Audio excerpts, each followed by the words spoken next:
you redesign things differently, then there's no reason you can't make that product again and again and again.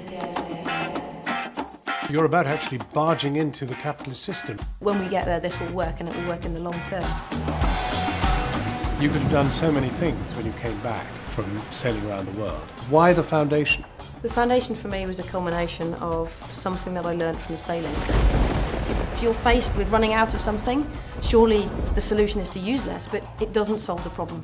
It buys ourselves more time. It doesn't make sense that we live in a linear economy like we now do. All the things that we make are thrown away or incinerated. The idea of a circular economy is if you redesign things differently. So you design for disassemble, so you can recover all the materials and keep them at the same quality sitting in the product, then there's no reason you can't make that product again and again and again. It's not just based on some recycled content, it's the whole ethos behind the business and the company to actually try and build sustainability, and right from the design back to taking the carpet back and eventually recycling it. You're about entirely transforming the way in which people do business. The circular economy is a different business model. It's a different way of looking at things. We know our future doesn't work long term, but within a circular economy it does. But have you actually persuaded businesses? Do businesses put their money where their mouths are? We raised £6 million from the founding partners of the Foundation, which is B&Q, National Grid, BT and Cisco, and also Renault. How do you know they're not just green window dressing and you're rather a handy product? We spend enough time with those companies, with the technical people who actually have the knowledge to see exactly what's going on within those companies.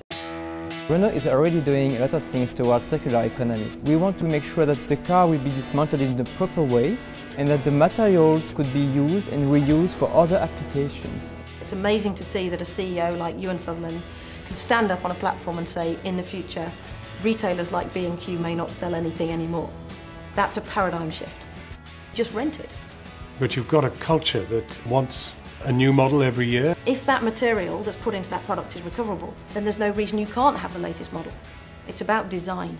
It sounds great, but what have you actually done? The Foundation launched just 1 year ago, and in the last year we've started work with secondary schools, we work with further education, we work with higher education. We've run our own projects such as Project Redesign, where we took 800 young people going through A-levels and we set them a challenge to redesign the future. 5 teams went into internships with our 5 founding partners. They saw that they could be a huge part in redesigning the future. They saw the opportunities. This is actually about thinking differently. That's got to be good for us, it's got to be good for innovation, and actually it's got to be good for business ultimately as well. We work 80% with education and 20% with business. What's fantastic about working with big organisations like our founding partners, it by definition spreads globally. What about political hearts and minds? Our goal for that first year was to engage with business, to get out there, inspiring a generation to think differently. We're on track with that. Now's the time to go to government.